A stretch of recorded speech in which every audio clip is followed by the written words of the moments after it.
우리 지역의 현안과 이슈를 짚어보는 헬로 이슈토크 시간입니다. 2025학년도 수학능력 시험이 얼마 남지 않았습니다. 수능이 끝나고 나면 각 대학에서 신입생 모집을 시작할 텐데요. 극심한 학령 인구 감소에 특히 지방대학의 경우 학생 모집에 좀 어려운 상황입니다.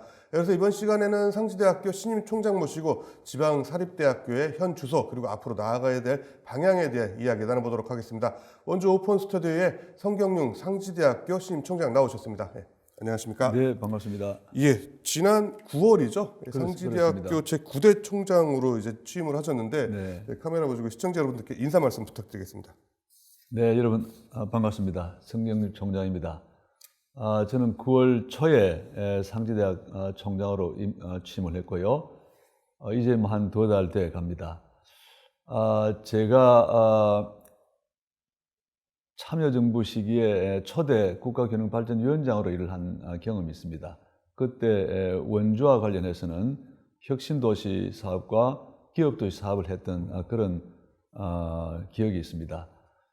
예전에는 정책으로 이 원주시와 제가 인연을 맺었다면 이제 원주로 제가 들어와서 상지대학을 운영하고 또 지역사회와 협력하는 그런 일을 하게 되었습니다.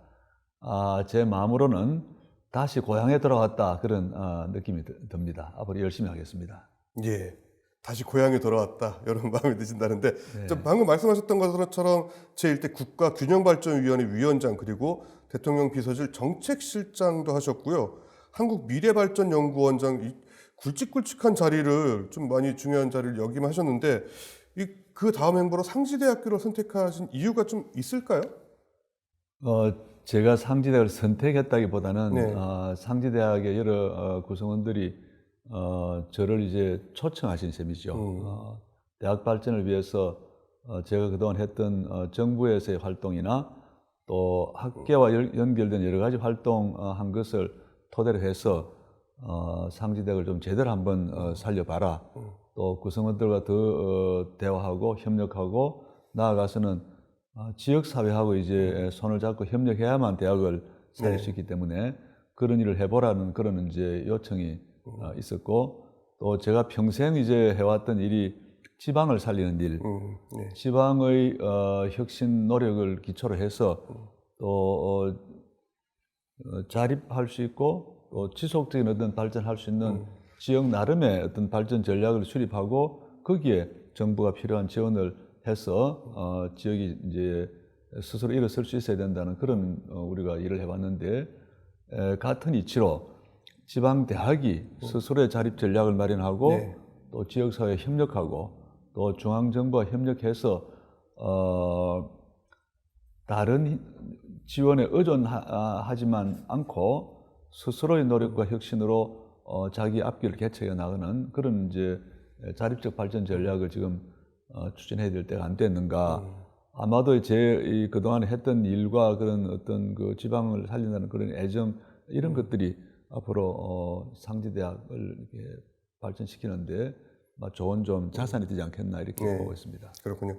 근데 상지대학이 좀 최근 2년 정도 이제 직무대행 체제로 운영되다가 이제 총장으로 오신 만큼 각오도 좀 남다르실 테고 좀 어떻게 신임 상지대 총장으로서의 각오 한번 들어볼 수 있을까요?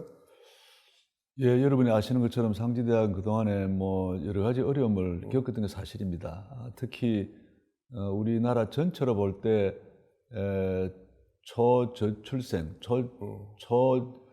저출산이 장기적으로 지금 장기화돼 있고 여기다가 그러니까 이제 저출산이 오랫동안 진행된다는 것은 대학에 진학할 학생들의 수가 줄어든다는 것이죠. 말하자면 이거는 대학과 학생의 관계에서 보면 대학의 수요 기반이 줄어든다는 것입니다. 그런데 중요한 것은 김영삼 정부 시절에 1995년에 531 교육계획안이라는 게 나왔는데 95년 5월 31일 날 그 대학 교육 전반에 대한 어떤 계획안이 나왔는데 그때 대학의 설립을 정부의 허락으로 인가로 하지 않고 어떤 기준을 제시해서 그 기준을 충족하면 누구라도 대학을 설립할 수 있게 이거를 대학 설립 준칙주의라고 하는 것인데 이 제도를 도입함으로써 김영삼 정부 5년 동안에 무려 100개의 대학이 생겼습니다. 예. 그러니까 우리나라의 저출산 현상이 생긴 것은 1983년부터 이제 출산율이 줄어들었고, 네. 그 대학으로서는 수요 기반이 줄어드는데 공급이 100개나 늘어났으니까, 네. 그렇죠. 그러니까 이 많은 이 갭을 도저히 우리나라 학생으로서 채울 수가 없는 것이죠. 네. 그러니까 대학마다 정원을 채우지 못하는 일이 서서히 진행되다가 이게 이제 2020년부터 급격하게 대학 진학이 줄어드는 네. 그런 문제가 생겼고, 그 와중에 이제 상지 대학이 어려움을 겪고 있는데, 저는 이거를 볼 때 좀 비유를 한다면은 기왕에 맞을 매를 먼저 맞는다. 그래서 미래의 대학 진학 인구가 더 줄어들 것이기 때문에 지금 새로운 길을 모색해야 된다. 제가 이제 그 취임사에서도 과거에 18세에서 21세까지의 젊은 대학생만을 대상으로 하는 교육 모델은 더 이상 작동하기 어렵다. 이 모델은 죽은 모델이고 네. 우리가 새로운 모델, 저는 이것을 확장적 하이브리드 모델이라고 얘기를 했는데 네. 젊은 학생 외에 0세에서 100세까지 전 인구를 우리가 학생으로 설정해야 되고, 내국인 외에 외국인도 더 많이 우리가 학생을 받아들여야 되고, 그 다음에 이제 오프라인 수업, 교실에서 수업하는 그 이외에 온라인 수업도 활발하게 활용해서 완전히 새로운 대학을 만들어야 된다. 네. 이렇게 이제 제가 제안했고요.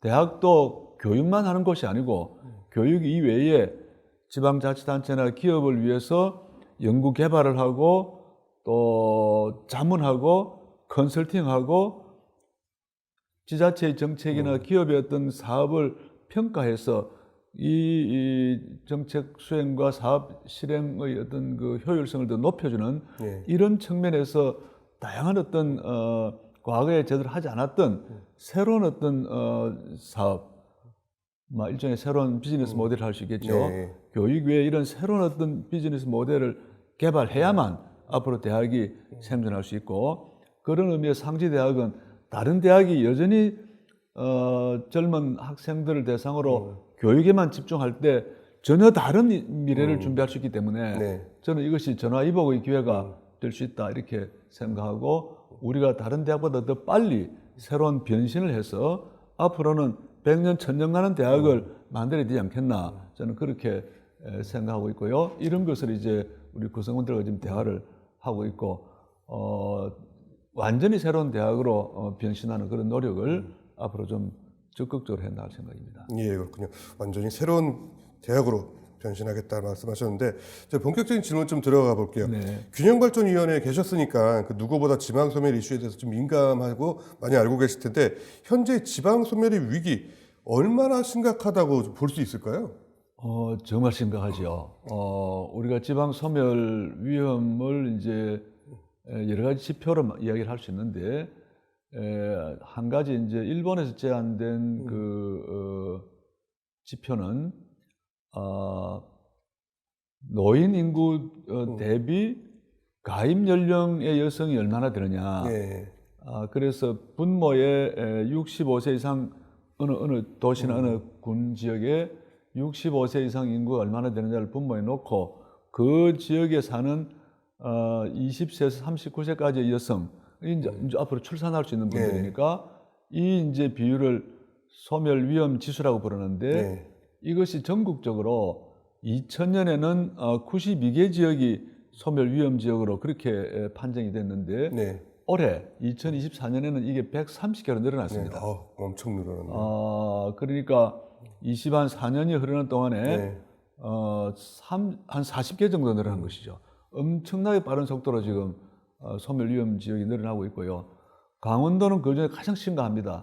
18개 시군 중에 16개가 소멸 위험 지역에 지금 포함이 되어 있고, 원주하고 이제 춘천이 소멸 위험 직전 단계에 이제에 들어가 있는데, 원주의 경우는 그 지수가 0.63 정도가 되고요.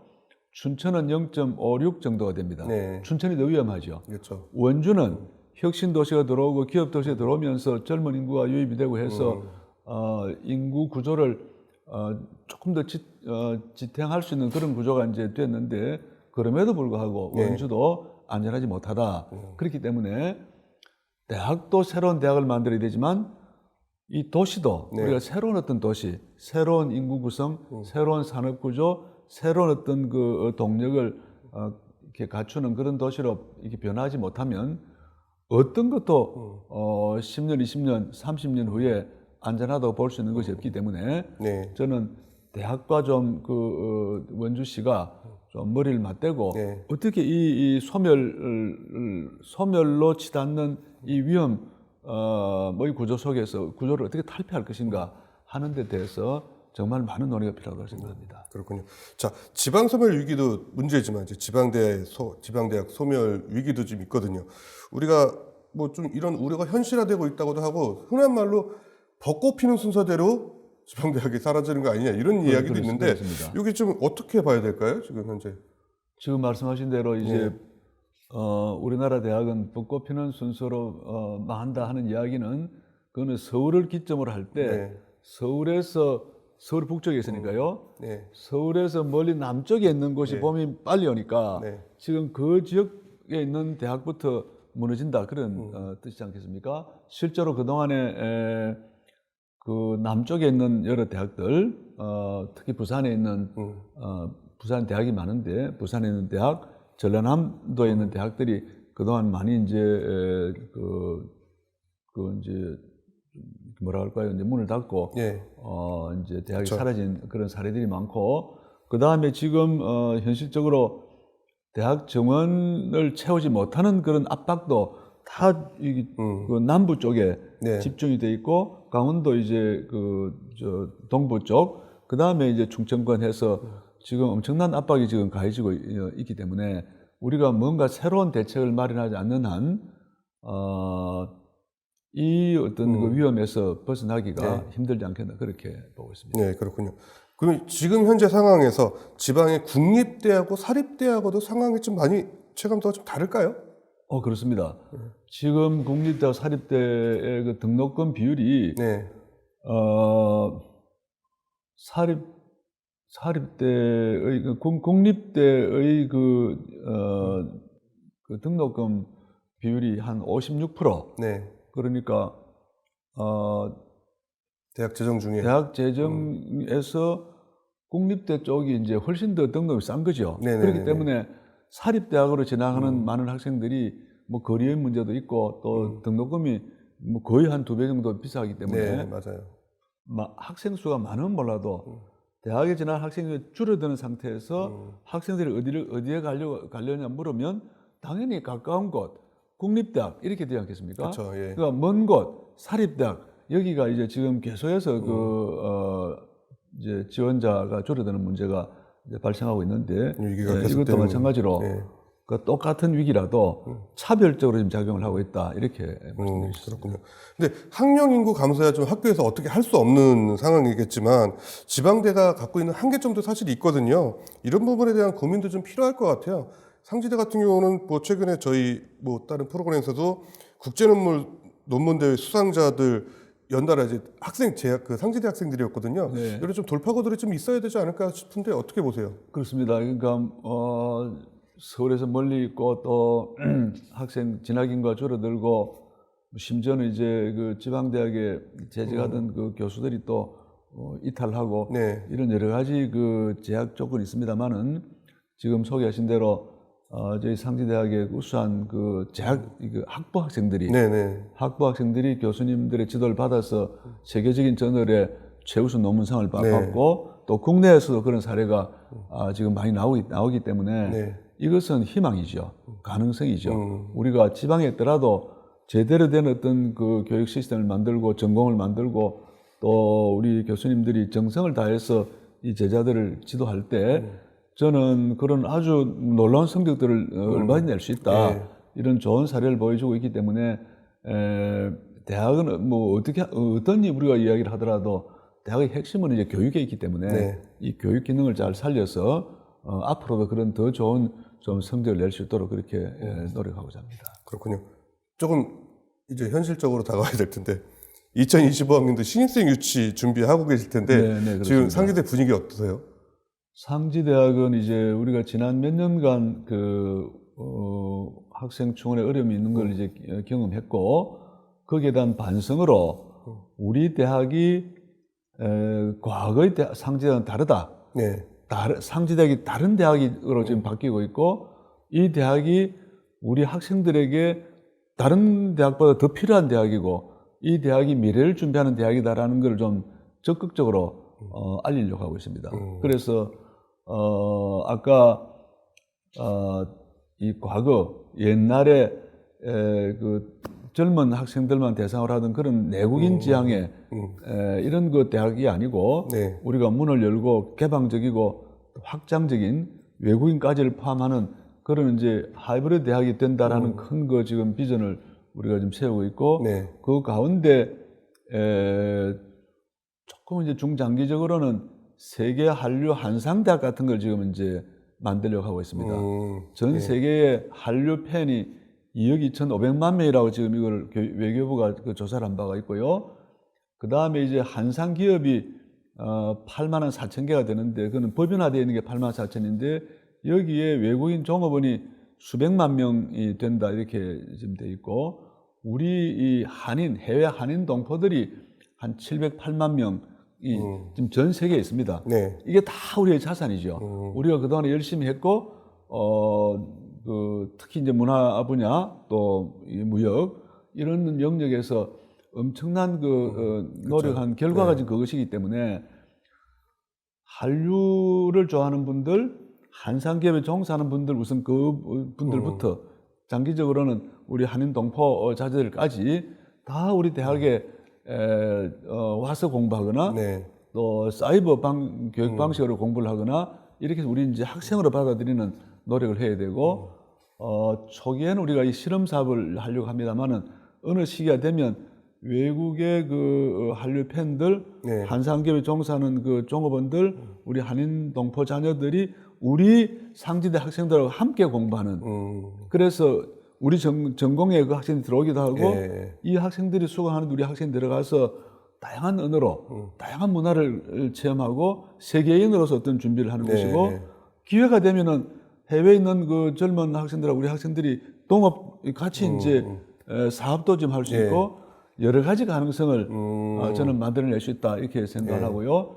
그것을 위한 준비를 하고 있고 그런 방향으로 상지대학에 들어오는 학생들이 앞으로 다른 대학에서는 누릴 수 없는 세계를 체험하고 세계로 함께 나갈 수 있는 그런 이제 앞으로 기회가 많아질 것이다 하는 걸 이제 지금 우리가 홍보를 하려고 하고 두 번째는 지금 이제 AI 시대인데 AI라는 것은 이거는 거의 초인적인 능력을 가지고 있습니다.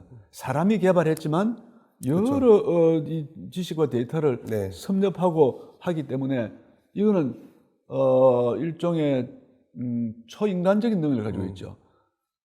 상지대학의 학생 교직원들은 다른 누구보다도 AI를 가장 잘 활용하는 사람 그런 능력을 앞으로 키우자. 그러면 우리의 능력이 뭐 1당 100이 될지 1당 1000이 될지 저는 최소한 1당 100이 된다고 생각합니다. 초인적인 능력을 가질 수 있다. 슈퍼 휴먼이 될 수 있다고 보는 것이죠. 지금 말씀하셨는데 점점 빠져들다 보니까 지금 시간 가는 줄 모르고 있었는데 방송 시간이 거의 다 됐습니다. 근데 제가 궁금한 거 또 여쭤보고 싶은 거 되게 많은데 그거는 다음 기회에 또 한번 준비해보도록 하겠습니다. 그러니까 시야를 넓혀서 다양한 사람들을 학생으로 그리고 선택과 집중을 통해서 학생들의 실력을 쌓을 수 있는 그런 상지대학교 만들겠다. 이렇게 좀 정리 한번 해보도록 하겠습니다. 예, 오늘 시간 내주셔서 감사합니다. 네네, 감사합니다. 헬로 이스토크 오늘 준비된 시간 여기까지입니다. 시청해주신 여러분 고맙습니다.